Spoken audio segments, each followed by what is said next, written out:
So the truth is, it is not a very easy video to record because my gut literally twists when I'm even thinking about the time I want to talk about. So when I was 28, I saw the title director near my name for the very first time. And I remember a month after I got the job, I would go back home from work, I would enter my apartment, I would close and lock the door behind my back, and I would just collapse, crying, totally losing it. Absolutely desperate. And it's ironic considering how much I actually wanted this job. So I'm 35 right now, and when I'm thinking about myself, 28-year-old self, I'm thinking sometimes, yeah, are you sure you want to do this to yourself? But let me first explain how I got there. So I started my career, you can say, relatively early. For many people it is early. And in the beginning, I wasn't a very career-driven person. I was a little bit kind of going with the flow. Everyone needs a job, you need to earn money, so you just go for the job that you hopefully like, and then, yeah, you just see where it takes you. So I didn't take my career intentionally. But the more I got exposed to different managers, different leaders, different people that became my role models and were kind of like inspiring for me, I would look at them and I would say, okay, I like what you do. I really want to do something similar. I also, with time, I discovered that I have a good skill set that can fit into the managerial role quite nicely. So the more I kind of went through that, the more I started to have different career aspirations. One of these aspirations actually brought me to where I am. Right now I live in the Netherlands. I'm originally from Russia. But also I just wanted to use my capabilities or what I'm capable of at its best. So there is another part of it, to be honest, and it is that when you're like a big manager, when you're a big boss, I think it is a little bit of a socially acceptable sign of that you made it. I don't know how to put this, but it's kind of it. I don't know. It feels nice to say, yes, I'm a big boss. So right now I would argue that, but back then it was important for me, which I acknowledge. That's just the way it is. At one point in the company that I worked for, I saw the opportunity for me to get the role that I wanted. And I went for it really hard. So I prepared a lot. I upskilled myself. I tried to convince every person who had an influence on this decision that I'm the right person for the role. And I actually invested a lot in me becoming the person who would be right for this role. I'm actually a very determined person, not in everything in my life, but in some aspects. When I actually set my mind on something, I can be very determined. So of course, obviously, eventually I got the role. And I'm not gonna lie to you, seeing the director in the signature made me feel good back then. And it made me feel good because I think it was kind of like an acknowledgement, external acknowledgement that, okay, I'm a good expert, the acknowledgement of my qualities. And on the other hand, maybe it made me, right now I'm thinking maybe it made me kind of feel important. And I think this was the time when I started to actually form my personal opinions on management and on what is good and not good. Because right now, I'm not a big fan of this power distance that is super common in Russia between the manager and employee, and you managers being kind of full of themselves because of this power distance. So I changed my mind a lot regarding that. But especially back then, I was inside this environment, so it did feel good to feel as a director. But after that, after maybe first like a few days or even a week, it went downhill so fast. And before I tell you what is kind of the events that happened afterwards, I want to tell you a few reasons why it went downhill. And the first one is, maybe I didn't realize it back then, but I had an impression of what director should sound like or look like or act like. And it was not me. And now I understand it, but back then I had such a deep internal conflict between what I think is expected from me and who I was, because the typical director is someone who is very serious, very intense, very tough, and I just was not a person like that. So what I tried to act like it. I tried to fit myself into the nice perception of what I thought the director is, and also of how I saw other directors would act around me.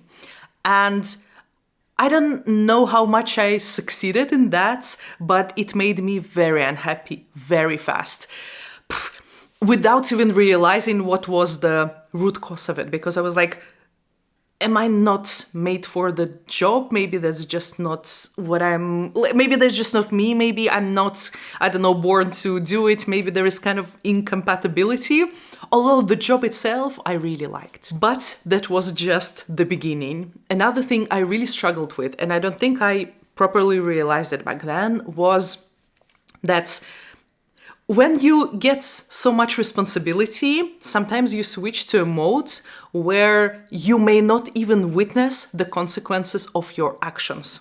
So what you're doing right now, what you're planting seeds for right now, may be such a strategic and long-term thing that you will not even be in the company to see the results of what you created. I think I couldn't comprehend this back then, and because of that, I felt really empty, because I could not see the results of my actions. And technically I did everything right, but it felt off, because I'm used to a more fast, positive reinforcement. Because when you see the results of what you do, it kind of makes you feel good. It makes you, more motivated, per se, you can say. So that was very unexpected and very kind of mentally difficult part, because it's like you're working. It seems like you're doing good things and the right things, but you just don't see it. You see it, but you don't feel it. And right now I know that this is a common problem for people who moved from managing someone to managing functions, to managing a domain. It's when you do the strategic thing, it's a common thing, but no one explained it to me, and I was just doing something, being really, really frustrated about the results. Also, that was a lovely moment in my life when I realized that the higher you get, you climb the corporate ladder, the fewer people you have who are experiencing the same thing as you do. And I'm trying to explain this in the most kind of non-arrogant way possible, but the thing is, if you talk to a CEO of the company, only another CEO of the company can fully understand what they are going through, or like entrepreneurs who start the businesses. So I think on a relatively small scale, I experienced that when I started a director's role, my first director's position, because I could not explain it, but I always felt lonely, although I was always with people, because I had my team, I had a lot of people working with me, around me, and I could even talk to them, and they could empathize to, for example, the struggles that I would go through. But it didn't feel right, because all of them were a little bit on the side. So it was a very unexpected feeling of loneliness in the problems that I went through. And again, right now I know that there are communities, there are mentors, there are coaches, there are like a lot of different ways how you can help kind of endure this loneliness and break through it. But I didn't know back then, and it felt even counterintuitive, because it seems like there are a lot of people around you, but you still feel very alone in the problems that you experience. But on the other side, I couldn't talk about this to other directors, because you know how the imposter syndrome works. You feel, you look at others and it seems like they're not making mistakes, and it seems like everything is effortless for them, and you're only thinking that it is so hard for you because you're not qualified enough. So I got, like, all of them were really busy also with, first of all, doing their job, and also maintaining their appearance of, like being very tough directors. So I was kind of, it did not feel safe to talk to them about what I'm going through. Maybe I was intimidated, or maybe I didn't want to acknowledge that I'm struggling with something. And it made me feel even more awful. Like, I'm recalling how it felt, and I don't think I ever felt so alone in the working settings in my entire life. And of course, I constantly thought that I'm not good enough for the job and I'm not qualified and all of that.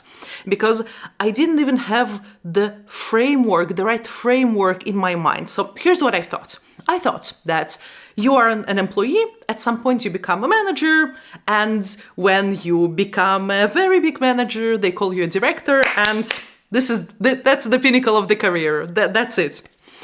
Although in reality it works so differently. So first you start with managing yourself, your regular employee. The only person you manage is yourself. Then you move to a manager, someone who manages other people. Then you move to manager who manages other managers. You manage someone who manages someone else.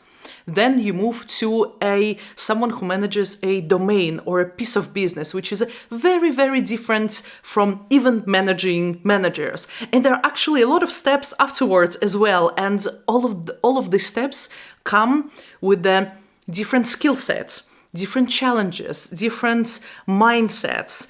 And it's impossible to just skip the steps and just go from the first to the last. Maybe you can do it if you are doing your own business and if you're a startup founder.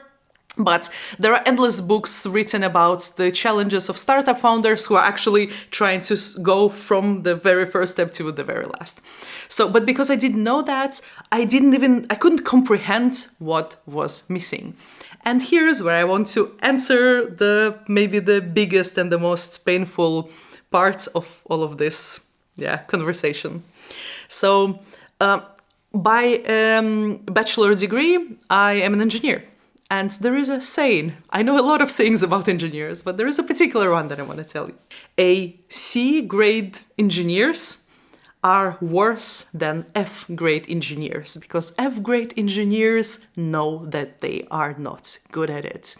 Or in Russia we have from 1 to 5, 1 is the worst and the 5 is the best score in school and in universities.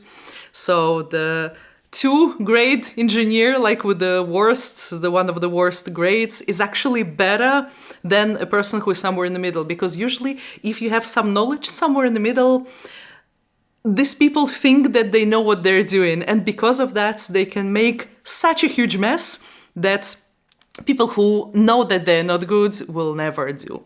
Why am I telling you this? Because it's kind of hard to admit, but I think back then, when I started this role, I was a little bit like this C-grade engineer.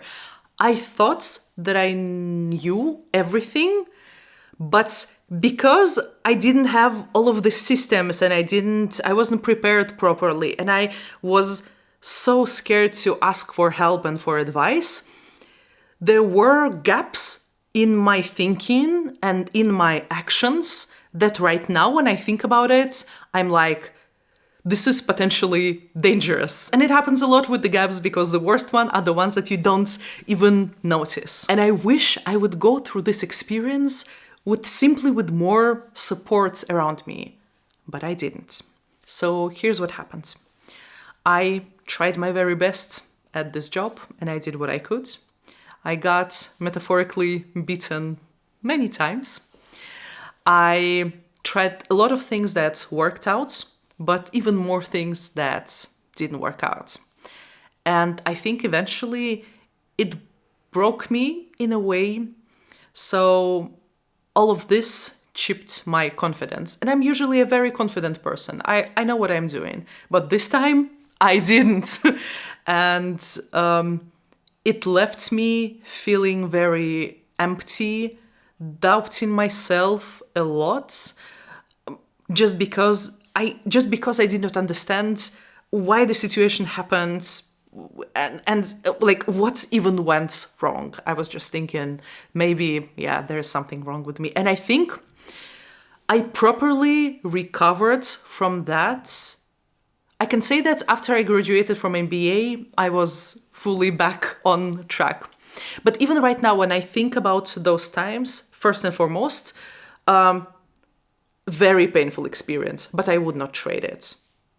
Second, I think it also set a good foundation for me to make up my mind to relocate to Europe to work, which was one of the best decisions that I ever made in my life. But if I would have a chance to say something to my 20-year-old self, I would first of all say that the definition of how the director should look like can be very different. And you can actually and should trust yourself more instead of trying to be this big boss like the managers around you that you don't sometimes even relate to their work approaches. Just because a lot of people are doing it, it does not mean that you have to do it. Also, I would tell her to not being so afraid to ask for help, because even if people do not acknowledge that, everyone struggles with the same thing. And if you are just super concerned and you don't think that you will get accepted in any way, find yourself a mentor or someone like leadership mentor who can actually help you go through that and guide you through, and you will not feel so alone in your struggles. And finally, I think I would say that I'm proud of this version of me because, first of all, she dared to do something that not a lot of people dare. Of course, a lot of things did not go well, come on, but some things did. And also, I derived so much learning from it that I will be carrying all throughout my future career and life, and it's priceless.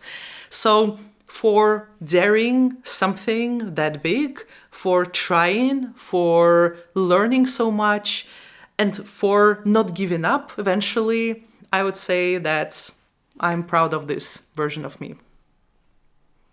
So yeah, that's that. Thank you so much for watching.